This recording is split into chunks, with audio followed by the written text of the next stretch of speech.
यहाँ उत्तर प्रदेश स्टेट में बीएसपी, सपा व आरएलडी के बने इस गठबंधन की लोकसभा चुनावी महारैली में इकट्ठा हुए इन पार्टियों के सभी छोटे बड़े पदाधिकारियों एवं कार्यकर्तागण, आज आप लोग अपने इस बने गठबंधन के उम्मीदवार के समर्थन में मेरे साथ साथ सपा प्रमुख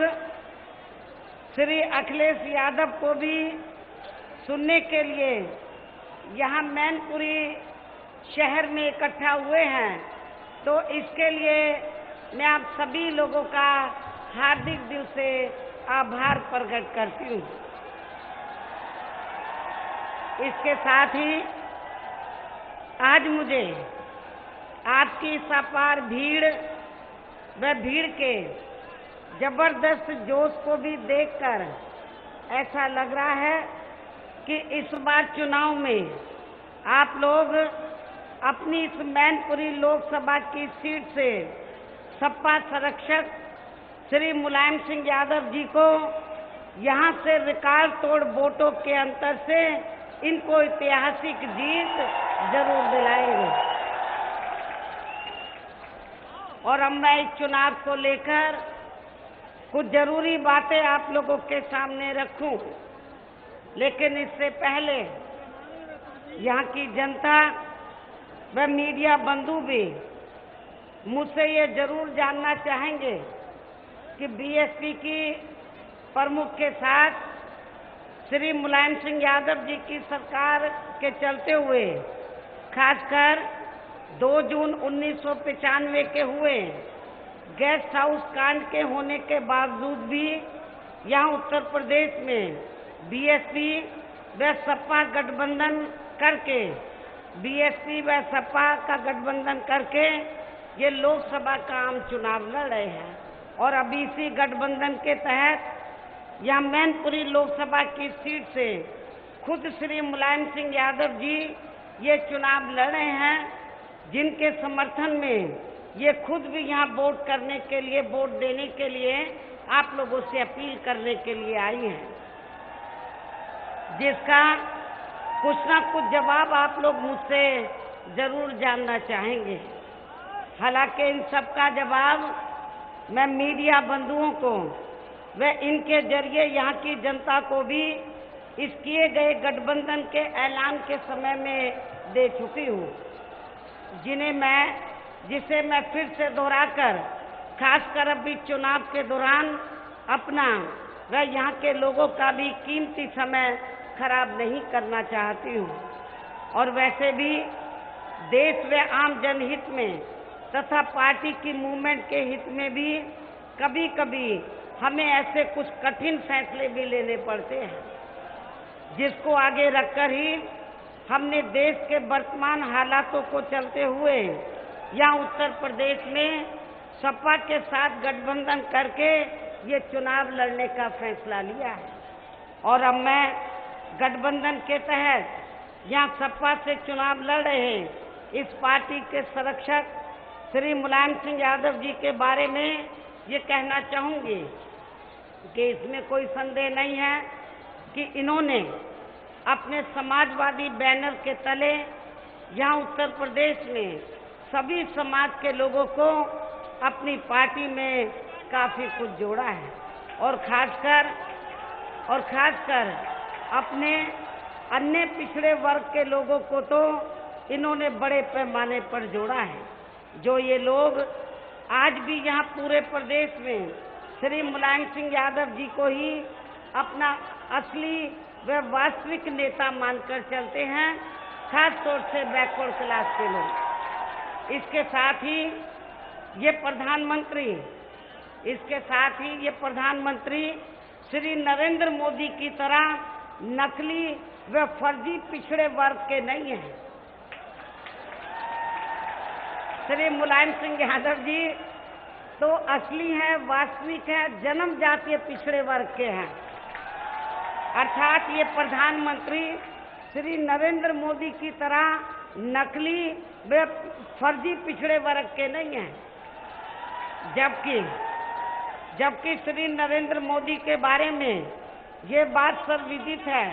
कि इन्होंने गुजरात में अपनी सरकार के समय में वहाँ सत्ता का दुरुपयोग करके अपनी अगड़ी जाति अर्थात उच्च जाति को पिछड़े वर्ग का घोषित कर लिया था और यह अभी भी इनका हक मारने का ही लगातार काम कर रहे हैं। इतना ही नहीं बल्कि इन्होंने अपने को वास्तविक व जनजाति पिछड़े वर्ग का बताकर, यानी कि श्री नरेंद्र मोदी ने अपने आप को वास्तविक व जनजाति पिछड़े वर्ग का बताकर इसका पिछले लोकसभा के हुए आम चुनाव में काफी चुनावी लाभ भी उठाया है और फिर इसकी आड़ में ये देश के प्रधानमंत्री भी बन गए। लेकिन आप लोगों को ये भी मालूम है कि एक नकली व फर्जी व्यक्ति या पिछड़े वर्गों का कभी भी अपनी पूरी ईमानदारी व निष्ठा से इनका भला नहीं कर सकता है। और फिर ऐसे नकली पिछड़े वर्ग के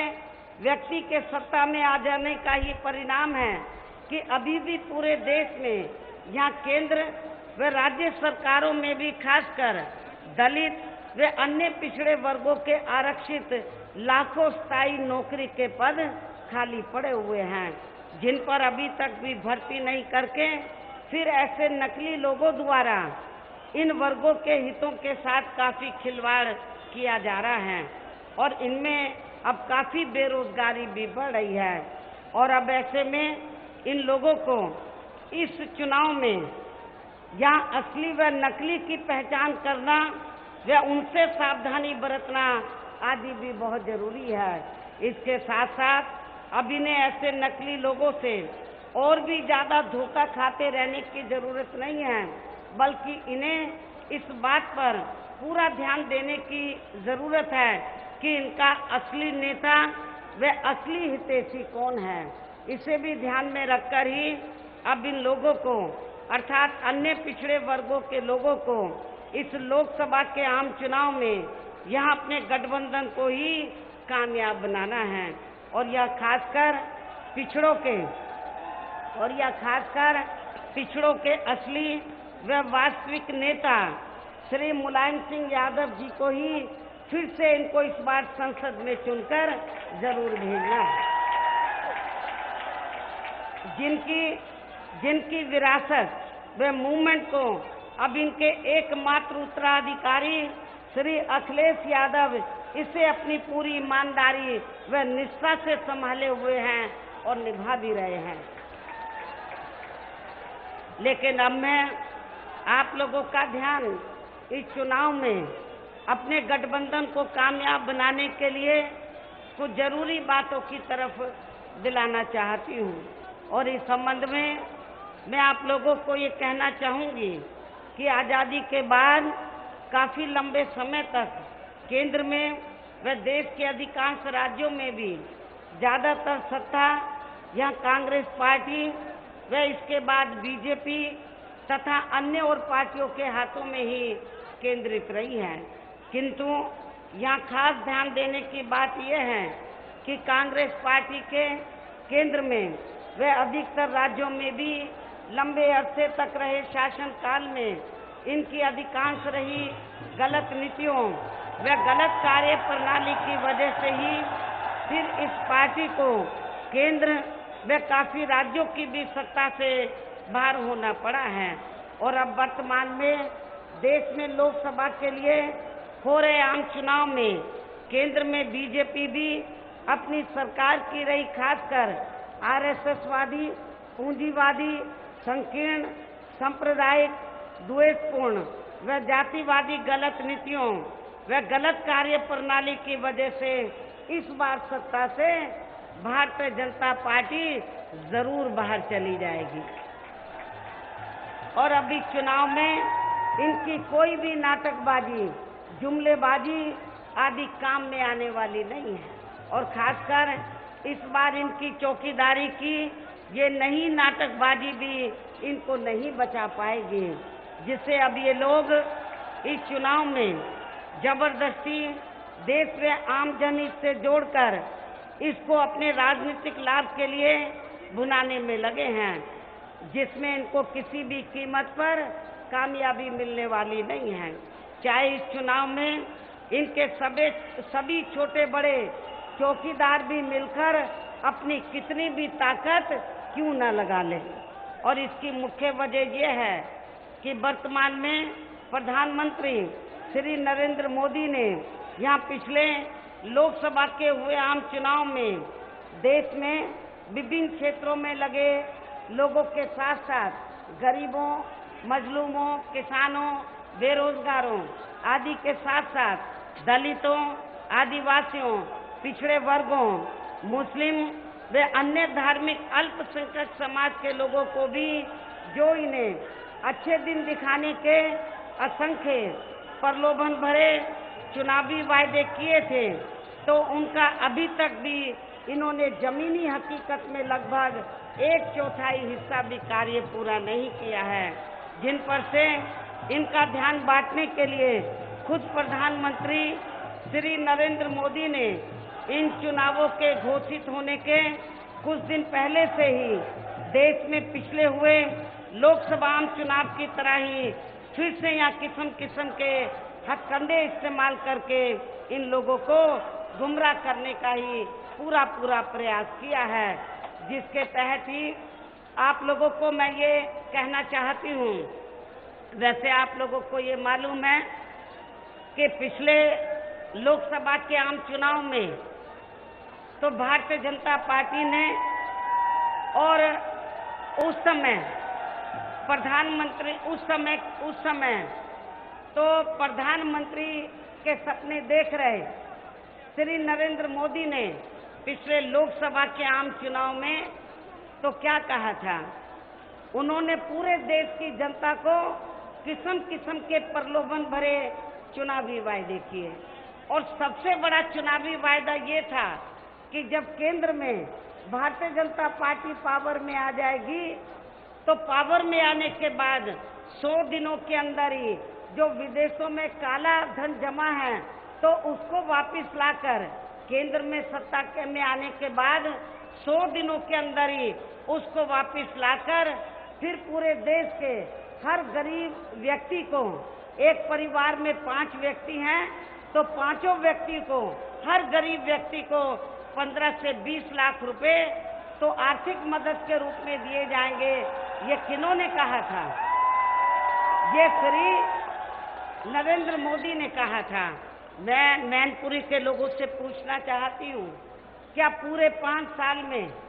किसी को भी 15 लाख या 20 लाख रुपए मिले हैं? मैं समझती हूँ किसी को भी नहीं मिले हैं। सपने तो बहुत दिखाए थे। तो इसलिए मेरा आप लोगों से यही कहना है कि आप लोगों को खास तौर से चुनाव में कांग्रेस, बीजेपी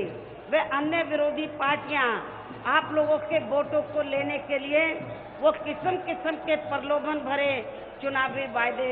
ये लोग पार्टियां करेंगी। आप लोगों को इनके बहकावे में बिल्कुल भी कतई नहीं आना है। और आप लोगों को मालूम है कि आज़ादी के बाद लंबे अरसे तक कांग्रेस पार्टी पावर में रही, लेकिन इन्होंने अपने वायदे को पूरा नहीं किया। फिर ये पार्टी सत्ता से बाहर चली गई और दूसरी पार्टियां केंद्र की सत्ता में आ गई। और अब कांग्रेस पार्टी क्या कर रही है? अब कांग्रेस पार्टी पूरे देश में घूम घूम के खासकर गरीब लोगों का वोट लेने के लिए गरीबों को ये कह रही है कि यदि कांग्रेस पार्टी पावर में आई तो फिर गरीब लोगों को आर्थिक मदद की जाएगी, थोड़ी सी आर्थिक मदद की जाएगी। लेकिन मैं आप लोगों को ये बताना चाहती हूँ कि ये थोड़ी सी आर्थिक मदद से आपका भला नहीं होने वाला। और यदि केंद्र में हमारी पार्टी पावर में आती है तो आप लोगों को ये थोड़ी सी आर्थिक मदद नहीं बल्कि सरकारी और गैर सरकारी क्षेत्र में आप लोगों को हम जो गरीब बेरोजगार लोग हैं उनको हम लोग स्थायी नौकरी के साधन देंगे, आपको नौकरी उपलब्ध कराएंगे। ये मेरा आप लोगों को कहना है। इसलिए मैं आप लोगों को ये कहना चाहती हूँ कि चुनाव में तो विरोधी पार्टियां किस्म किस्म के वायदे करेंगी, लेकिन आप लोगों को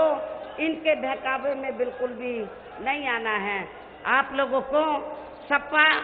और बसपा का जो गठबंधन बना है, तो जिस गठबंधन के बारे में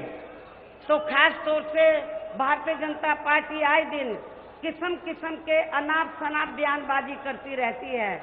तो खास तौर से प्रधानमंत्री तो क्या क्या नहीं बोलते, वो तो शराब की बजाय शराब बोल देते हैं इस गठबंधन को। मेरठ के अंदर उन्होंने कहा था, आप लोगों को मालूम है, लेकिन मैं खास तौर से भारतीय जनता पार्टी को, प्रधानमंत्री श्री नरेंद्र मोदी को भी ये कहना चाहती हूँ कि आप लोगों ने जो हमारे गठबंधन को शराब की संज्ञा दी है, तो लेकिन ये जो अपार जनसमूह है, तो ये आज इतना नशे में ये चूर हो गया, शराब पीकर नहीं, लेकिन बीजेपी को केंद्र की सत्ता से उखाड़ फेंकने के लिए इनमें इतना नशा चढ़ गया है कि अब आप लोग इस बार केंद्र में भारतीय जनता पार्टी को किसी भी कीमत पर नहीं आने देंगे। और मैं आप लोगों को ये बताना चाहती हूँ, तो चाहे भारतीय जनता पार्टी चाहे धार्मिक भावनाओं को भड़काए आप लोगों की, चाहे वो जाति के आधार पर वो किस्म किस्म की वो नाटकबाजी करे, लेकिन अब जनता इनके बहकावे में आने वाली नहीं है। 2 चरण के चुनाव हो चुके हैं, 2 चरण के चुनाव हो चुके हैं। 2 चरण के चुनाव में भारतीय जनता पार्टी की हवा खराब हो गई है, बहुत बुरी तरीके से खराब हो गई है। और अब जो आगे के चरण बचे हैं उसमें तो इनकी हालत, मुझे ऐसा लगता है, अब बहुत ज़्यादा खराब हो जाएगी, इनकी हालत बहुत ज़्यादा खराब हो जाएगी। इसलिए मेरी आप लोगों से पुरजोर अपील है कि अब आप लोगों को विरोधी पार्टियों के किसी भी हथकंडे में बहकावे में ना आकर जो हमारा ये गठबंधन है, तो इस गठबंधन को आप लोगों को कामयाब बनाना है। और इस गठबंधन के तहत आपकी ये जो मैनपुरी की लोकसभा की सीट है, जिस सीट से श्री मुलायम सिंह यादव जिस चुनाव लड़े हैं, ये इनकी पुरानी सीट है और इस क्षेत्र का इन्होंने बड़ा ख्याल रखा है, इसको विकसित किया है, आपके मैनपुरी का पूरा ध्यान रखा है और मैनपुरी से विशेष इनका लगाव रहा है। तो मैं आप लोगों को ये कहना चाहती हूँ कि मैनपुरी से जब इनका विशेष लगाव रहा है, तो उम्र के तकाजे को ध्यान में रखकर फिर भी इन्होंने आपके इस क्षेत्र को नहीं छोड़ा और उन्होंने ये फैसला लिया कि जब तक मुझ में आखिरी सांस भी है, तो मैं मैनपुरी की सेवा करता रहूँगा और आपके बीच में आपका एक सेवक बन के श्री नरेंद्र मोदी की तरह नकली सेवक नहीं, एक असली सेवक बन के